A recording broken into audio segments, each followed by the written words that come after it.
Вот на этом мониторе диспетчер Ичуйского предприятия высоковольтных линий круглосуточно наблюдает за электроснабжением потребителей Ичуйской области и города Бишкек. В случае, например, если происходит авария на подстанции «Главная», специалисты оперативно вмешиваются и подключают потребителей, чтобы их обеспечить бесперебойной электроэнергией на другую подстанцию. Подстанция Горой, ответьте забаве. В диспетчерском пункте опытные специалисты отслеживают путь поставляемой с Токтагульской ГЭС на подстанции Чуйской области и столицы Республики электроэнергии. До этого, когда, например, какая-нибудь авария из этих узловых подстанций, пока дежурные выходили к нам, что, как произошло, мы не знали, пока от слов дежурного. А сейчас мы только здесь по этому новому эскаде, мы сразу там видно, что какое оборудование отключился и какая сторона, где что, и изменения, в этом случае изменения перетока мощности.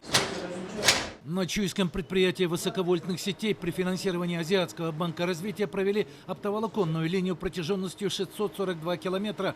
Также установили сервер для сбора информации. Для управления подстанцией введение в работу современной системы SCADA, которая позволяет в реальном времени вводить информацию о работе состояния оборудования подстанции на мониторинге рабочего места диспетчера.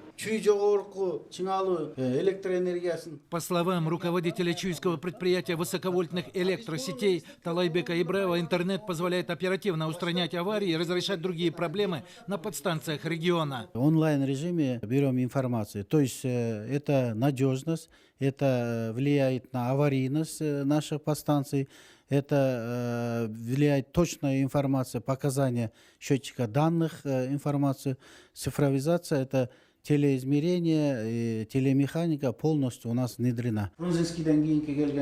Новую технологию в головной компании ЧУПВЭС «Национальная электрическая сеть Кыргызстана» внедрили несколько лет назад. Вся наша работа прямой касается по цифровизации. Сколько мы потребляем электроэнергии, и откуда наша электроэнергия идет, и какие у нас будут там затраты, какие потери будут, все это будет четко указано, и четко будет информация, будет открытая будет. Кроме того, вся автоматизированная информационно-измерительная система учета электрической энергии осуществляется посредством сотовой связи.